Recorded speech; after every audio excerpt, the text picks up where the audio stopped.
एक शहर में दो दोस्त रहते थे। उनका नाम रघुवीर और सुप्रिया था। यह दोनों बहुत अच्छे दोस्त होते हैं। बचपन से एक दूसरे के साथ रहते थे। रघुवीर बहुत आलसी होता है। रघुवीर कभी अपना काम टाइम पर नहीं करता, सारे काम सुप्रिया से करवाता था। सुप्रिया कर भी देती थी। रघुवीर को गाने सुनना और गेम खेलना बहुत पसंद था और सुप्रिया पढ़ाई में बहुत होशियार होती है। सुप्रिया को पढ़ाई करना और रघुवीर से बातें करना पसंद था। इन दोनों के बीच कोई नहीं आता था, सब रघुवीर से डरते थे। ऐसे ही समय बीतता है और दोनों बड़े हो जाते हैं। रघुवीर के अंदर कोई सुधार न होता देख के रघुवीर के मम्मी पापा को बहुत चिंता रहती थी। डांटने पर सुप्रिया हर बार रघुवीर को बचा लेती थी, पर यह कब तक चलता। दोनों कॉलेज आ गए थे। रघुवीर एक क्लास पीछे था सुप्रिया से क्योंकि रघुवीर फेल हो गया था। रघुवीर के पापा ने रघुवीर को बहुत सुनाया और रघुवीर कुछ नहीं बोलता, चुपचाप अपने रूम में चला जाता था। उतने में सुप्रिया आ जाती है और रघुवीर के पापा सुप्रिया से कहते हैं, बेटा अब तू ही इसे समझा। तब सुप्रिया रघुवीर के पास जाती है और रघुवीर को पढ़ाई करने के लिए बोलती है। सुप्रिया रघुवीर को कहती है, आगे तुमने पढ़ाई नहीं की तो मैं तेरी कोई हेल्प नहीं कर सकती। रघुवीर बहुत सीरियस हो गया था। पापा ने बहुत गुस्सा किया आज रघुवीर पर। रघुवीर ने सुप्रिया से कहा, यार मुझसे नहीं होती पढ़ाई। सुप्रिया कहती है, तेरी हेल्प करूँगी, हम दोनों साथ में पढ़ाई करेंगे। तो रघुवीर मान जाता है और हर रोज दोनों पढ़ाई करते। सुप्रिया रघुवीर को पढ़ाई में पूरी मदद करती। अब रघुवीर का मन न होने पर भी सुप्रिया के साथ पढ़ाई करता, क्योंकि रघुवीर कभी सुप्रिया का दिल नहीं दुखाना चाहता था। सुप्रिया रघुवीर को बहुत पसंद करती है, बचपन से ही, पर कभी कहती नहीं है, और रघुवीर भी सुप्रिया को बहुत पसंद करता है। बचपन से दोनों एक दूसरे को पसंद करते हैं, पर कभी एक दूसरे से नहीं कहते। दोनों डरते हैं कहीं हमारी दोस्ती खत्म ना हो जाए और एक दूसरे से दूर ना हो जाए। पर रघुवीर की मम्मी कभी कभी सुप्रिया को कहती रहती है, बेटा तू ही रघुवीर का ख्याल रख सकती है। तू मेरे रघुवीर से शादी कर ले, इस पागल को तेरे अलावा कोई नहीं समझा सकता है। रघुवीर तेरे अलावा किसी और की नहीं सुनता। रघुवीर की मम्मी सुप्रिया को पसंद करती है। सुप्रिया को शर्म आ जाती है। रघुवीर की मम्मी कहती है, हर रोज रघुवीर के पापा रघुवीर पर गुस्सा करते हैं। इतना सुनकर के सुप्रिया अपने घर चली जाती है, क्योंकि रघुवीर घर पर नहीं होता, अपने पापा के साथ कहीं गया होता है। किसी काम से एक दिन कॉलेज की तरफ से घूमने ले जाया जा रहा था। सुप्रिया रघुवीर से कहती है, हमें भी घूमने के लिए जाना है। तो रघुवीर कहता है, हाँ क्यों नहीं। सुप्रिया रघुवीर और सुप्रिया दोनों का नाम लिखवा देती है। दोनों अपने घर पर कहते हैं जाने के लिए, पर रघुवीर के पापा नहीं जाने देते रघुवीर को। उसके पापा डांटने लगते हैं, कोई काम अच्छे से करता है क्या जो यह कही जाए, पढ़ाई पर ध्यान तो है नहीं। तभी सुप्रिया आ जाती है और रघुवीर के पापा से कहती है, अंकल रघुवीर को मैं पढ़ाती हूँ और रघुवीर पढ़ाई पर अच्छे से ध्यान देने लगा है। आप रघुवीर को मेरे साथ जाने दो, अब रघुवीर कभी फेल नहीं होगा, मुझे यकीन है।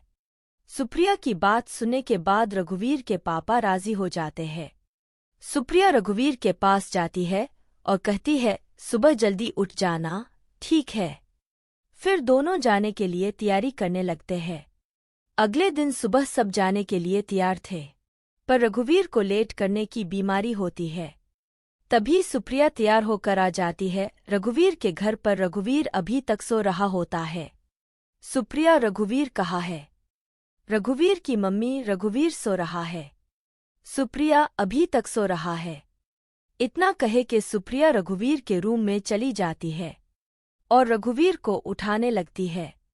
रघुवीर कहता है, कुछ देर और सोने दे यार।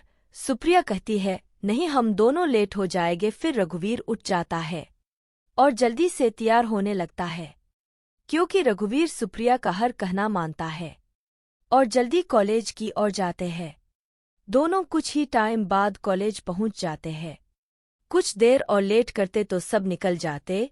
सुप्रिया रघुवीर को मारने लगती है, क्योंकि सब बस में बैठ गए थे, सिर्फ रघुवीर और सुप्रिया का ही इंतजार कर रहे थे। दोनों भी जल्दी से बस में बैठे जाते हैं, सब मौज मस्ती करते हैं और गाना गाते हैं। रघुवीर और सुप्रिया को सबसे पीछे की सीट मिलती है। लेट होने की वजह से सुप्रिया रघुवीर पर गुस्सा करती है, आज तेरी वजह से बस छूट जाती ना। तब रघुवीर कहता है, यार सॉरी। सुप्रिया मान जाती है और बातें करने लगती है। सुप्रिया को नींद आने लगती है और रघुवीर अपने फोन से गाने सुन रहा होता है। सुप्रिया खिड़की के पास ही बैठी होती है और खिड़की पर सर रख के सो जाती है। जैसे जैसे बस हिलती है वैसे वैसे बार बार सुप्रिया उठ जाती है। तब रघुवीर देख लेता है और अपने कंधे पर सुप्रिया का सर रख देता है। सुप्रिया रघुवीर के कंधे पर ही सो जाती है। तभी अचानक बस ब्रेक मारती है तो सुप्रिया रघुवीर को कस के पकड़ लेती है और रघुवीर को बहुत अच्छा लगता है। रघुवीर भी अपना हाथ सुप्रिया के कमर पर रख लेता है और दोनों एक दूसरे के करीब आ जाते हैं। सुप्रिया नींद में रघुवीर के गले के पास ही सुप्रिया के लिप्स लगने लगते हैं। तभी रघुवीर को कुछ कुछ होने लगता है। रघुवीर सुप्रिया को कस के पकड़ लेता है, सुप्रिया भी रघुवीर को पकड़ लेती है। ना जाने क्या होता दोनों को। रघुवीर भी अपने आप को संभाल नहीं सका, सुप्रिया इतना करीब आ गई थी। सुप्रिया और रघुवीर के लिप्स दोनों एक दूसरे के बहुत करीब आ जाते हैं और रघुवीर सुप्रिया को किस करने लगता है और सुप्रिया भी साथ देती है। दोनों एक दूसरे में खो जाते हैं। सुप्रिया को रघुवीर प्यार से अपनी ओर खींच लेता है और दोनों एक दूसरे को किस करते रहते हैं। तभी अचानक बस रुक जाती है और रघुवीर दूर हो जाता है। तभी सुप्रिया रघुवीर को अपनी ओर करती है पर रघुवीर कहता नहीं, फिर सुप्रिया भी दूर हो जाती है। अब दोनों एक दूसरे को देखने लगते हैं। रघुवीर कहता है, सॉरी वो सुप्रिया पता नहीं क्या हुआ। रघुवीर डरने लगता है पर सुप्रिया रघुवीर के बोलने से पहले ही रघुवीर के लिप्स पर अपनी उंगली रख देती है और कहती है, जो हुआ अच्छा हुआ, मुझे अच्छा लगा।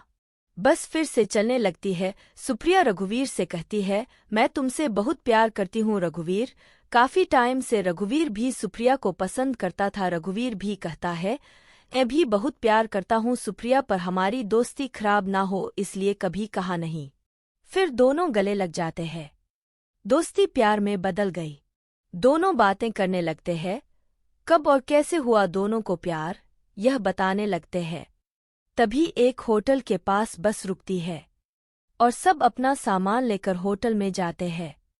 अपने अपने रूम लेने के लिए सुप्रिया और रघुवीर भी होटल में जाते हैं। तब सुप्रिया रघुवीर से कहती है, एक रूम ले लेना, मुझे तुम्हारे साथ रहना है। रघुवीर कहता ठीक है। रघुवीर एक ही रूम लेता है। लंबा सफर था तो रात को होटल में ही रुकते हैं सभी। सुप्रिया और रघुवीर अपना अपना सामान लेके रूम में चले जाते हैं। रूम बहुत शानदार होता है। सुप्रिया जाते ही नहाने चली जाती है और रघुवीर बैठा रहता है, अपने मोबाइल में गेम खेलने लगता है। तभी सुप्रिया आ जाती है। रघुवीर सुप्रिया को देखते ही रह जाता है। सुप्रिया रघुवीर के पास आ जाती है और कहती है, क्या हुआ? तो रघुवीर कहता, तुम बहुत सुंदर दिख रही हो। सुप्रिया शर्माते हुए कहती है, मैं तो सुंदर ही हूँ, जाओ नहाने लो। और फिर रघुवीर भी चला जाता है नहाने। रघुवीर नहाकर बाहर निकलता है और वो टॉवल में ही बाहर आ जाता है। रघुवीर भूल गया कि सुप्रिया भी उसके साथ है। सुप्रिया रघुवीर को देखने लगती है और रघुवीर के पास आ जाती है और रघुवीर को गले लगा लेती है। रघुवीर भी गले लगा लेता है सुप्रिया को। दोनों एक दूसरे को किस करने लगते हैं। रघुवीर कहता है, सुप्रिया क्या यह सही है? सुप्रिया कहती है, जो भी हो रहा सब सही हो रहा रघुवीर, आज तुम मुझे अपना बना लो, बहुत दिनों के बाद मुझे मेरा प्यार मिला है। इतना सुनते ही रघुवीर सुप्रिया को गोदी में उठा लेता है और बेड पर लिटा देता है। दोनों प्यार करने लगते हैं। दोनों सब कुछ भूल जाते हैं एक दूसरे में। रघुवीर सुप्रिया को किस करता है, पैरों से लेकर ऊपर तक। सुप्रिया को बहुत अच्छा लगता है। सुप्रिया रघुवीर को अपने ऊपर खींच लेती है और दोनों किस करने लगते हैं। सब कुछ भूल कर प्यार करने लगते हैं। फिर दोनों सो जाते हैं। सुबह हो जाती है। सुप्रिया उठ के अपने कपड़े पहनने लगती है और फिर रघुवीर को भी उठा देती है। प्यार की आग दोनों तरफ बराबर लग चुकी थी, पर एक रात साथ बिताने के बाद भी सुबह दोनों काफी समय तक शांत बैठे रहते हैं। तभी सुप्रिया की आवाज रघुवीर के कानों में गूंजती है। कहती है, मैं अब तुम्हारे बिना नहीं रह सकती। रघुवीर को लगा जैसे कि वो अभी तक सपना देख रहा था और अचानक उसका सपना सच हो गया।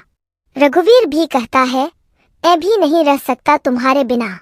दोनों एक साथ रहने का फैसला करते हैं और अपने मम्मी पापा को कहना चाहते हैं शादी की बात करने के लिए। सुप्रिया कहती है, हम आगे नहीं जाएंगे, हम यहीं से ही घर चलते हैं। अब दोनों एक दूसरे के बिना एक पल भी नहीं रह सकते और दूसरी गाड़ी बुक करके अपने अपने घर चले जाते हैं। घर जाते ही दोनों अपने मम्मी पापा से बात करने लगते हैं। दोनों की फैमिली एक दूसरे को जानती है तो मना नहीं करती। तभी सुप्रिया का कॉल आता है और रघुवीर भी सुप्रिया को कॉल करने वाला था। सुप्रिया, हेलो। रघुवीर, हेलो सुप्रिया, मैं अब तुझे कॉल करने वाला था। सुप्रिया, चल झूठे। वीर, नहीं सच। रिया, छोड़, मेरे मम्मी पापा हम दोनों की शादी के लिए हाँ कह दी। वीर, मेरे भी मम्मी पापा मान गए और शाम को अपने मम्मी पापा के साथ तुम्हारे घर आ रहा हूँ। रिया, जल्दी आना, मैं इंतजार करूंगी। फिर फोन रख देते हैं। दोनों बहुत खुश होते हैं। रिया अपने मम्मी पापा को बताती है कि वीर के मम्मी पापा आने वाले हैं शाम को और तैयारी करने लगती है। टाइम कब बीत जाता है पता ही नहीं चलता। रिया तैयार होने लगती है। शाम होते ही वीर अपने मम्मी पापा के साथ रिया के घर पहुंच जाता है। रिया के घर जाते सबको नमस्ते करते हैं। दोनों परिवार बातें करते हैं और खुश होते हैं और एक दूसरे का मुंह मीठा कराते हैं और जल्दी ही दोनों को एक करने की सोचते हैं और पंडित को बुलाकर शादी की तारीख फिक्स करने लगते हैं। रिया और वीर दोनों बहुत खुश होते हैं। बहुत जल्दी दोनों की शादी हो जाती है और दोनों परिवार बहुत खुश होते हैं। वीर और रिया दोनों हनीमून चले जाते हैं और कुछ ही महीनों में वीर और रिया की एक प्यारी सी बेबी होती है। दोनों बहुत खुश होते हैं। दोस्तों, रिया और वीर का प्यार किस्मत में था और इन दोनों का प्यार आज भी उतना ही है। यह कहानी सच्ची है। जब हम प्रेम, लव शब्द को सुनते हैं तो हमारे अंदर एक अजीब सी हलचल होती है। यह हलचल हमारे दिल से लेकर शरीर तक होती है। यहाँ पर हमने प्रेम की कहानी, लव स्टोरी लिखी है। यह सभी कहानी पढ़ने पर आपको भी प्रेम की हलचल देखने को मिलेगी। काफी लोग अच्छा प्रेम की कहानी को पसंद करते हैं, तो यहाँ सच्ची प्रेम कहानी, रियल लव स्टोरी ही है।